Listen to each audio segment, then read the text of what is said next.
नमस्कार, जय हिंद, वंदे मातरम। एक बार आप सभी का बहुत बहुत स्वागत है हमारे YouTube channel KDX news opinion के अंदर। वहीं आप अभी तक हमारे चैनल पर नए हैं तो चैनल को लाल बटन दबा के सब्सक्राइब है, वीडियो को ज्यादा से ज्यादा शेयर जरूर करें। वहीं आपकी छत्र से हमारी वीडियो को देख रहे हैं, कमेंट बॉक्स में जरूर बताएं। वहीं दोस्तों, कनाडा विधानसभा चुनाव 2023 का बिल्कुल बच चुका है। वहीं 2018 की बात करें तो 2024 में बीजेपी को 104 सीट, कांग्रेस को 78 सीट, जेडीएस को 38 सीट और अदर पार्टी को 2 सीटों का आकलन बताया जा रहा था।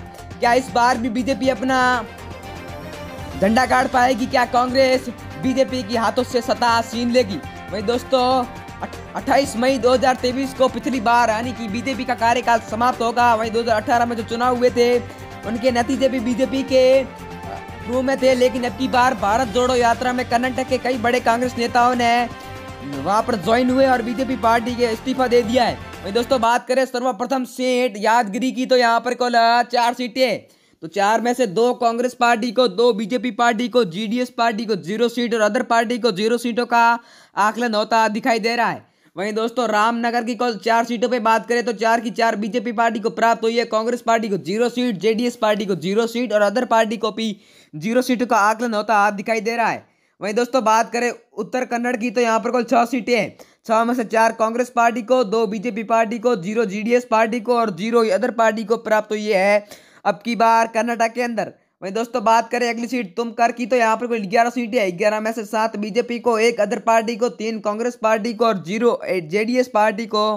प्राप्त हुई है अब की बार। वहीं दोस्तों, बात करें अगली सीट श्रीमंगा की कुल 7 सीटों पर तो 7 में से 6 कांग्रेस पार्टी को, 1 बीजेपी पार्टी को, 0 जेडीएस पार्टी को और 0 अदर पार्टी को आकलन होता दिखाई दे रहा है। वहीं दोस्तों, बात करें अगली सीट रायचूर की कुल 14 सीटों पर तो यहाँ पर 7 कांग्रेस पार्टी को, 6 बीजेपी पार्टी को, 1 जेडीएस पार्टी को और 1 अदर पार्टी को प्राप्त होती नजर आ रही है अब की बार 2023 विधानसभा चुनाव के अंदर।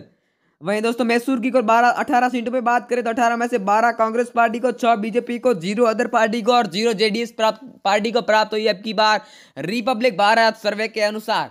वहीं दोस्तों, कोपल की कुल 5 सीटों पे बात करें तो 3 कांग्रेस को, 2 बीजेपी को, 0 अदर पार्टी को और 0 ही जेडीएस पार्टी को मिलती हुई नजर आ रही है और अब की बार कांग्रेस को मिला बड़ा ही बहुमत।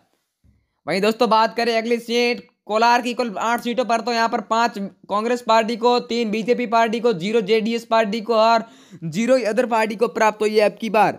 वहीं दोस्तों, बात करें अगली सीट हवेरी की कुल 6 सीटों पर तो यहाँ पर 5 कांग्रेस पार्टी को, 1 बीजेपी को, 0 अदर पार्टी को और 0 ही जेडीएस पार्टी को प्राप्त हुई अब की बार आज तक सर्वे के अनुसार। वहीं दोस्तों, बात करें अगली सीट गुलबंगा की कुल 12 सीटों पर तो यहाँ पर 7 कांग्रेस को, 4 बीजेपी को, 1 जेडीएस को और 0 अदर पार्टी को प्राप्त हुई है रिपब्लिक आज तक और एबीपी न्यूज सर्वे के अनुसार। मिलते हैं अगली सीट गदक की कुल 4 सीटें पर तो यहाँ पर 3 कांग्रेस को, 1 बीजेपी को, 0 जेडीएस को और 0 अदर पार्टी को प्राप्त हुई है अब की बार रिपब्लिक भारत सर्वे के अनुसार। बात करें अगली सीट धाकाड़ की कुल 4 सीटों पर तो यहाँ पर 3 कांग्रेस को, 1 जेडीएस को, 0 बीजेपी को और 0 अदर पार्टी को प्राप्त हुई है अब की बार रिपब्लिक भारत KDX न्यूज एसपीटी किंग सर्वे के अनुसार।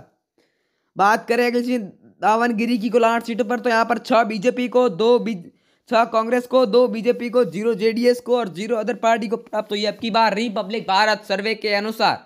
वहीं दोस्तों, बात करें अगली सीट दक्षिणी कन्नड़ की तो यहाँ पर कुल 8 सीटें हैं, 8 में से 5 बीजेपी कांग्रेस पार्टी को, 2 बीजेपी को, 1 जेडीएस पार्टी को और 0 अदर पार्टी को प्राप्त हुई है अब की बार।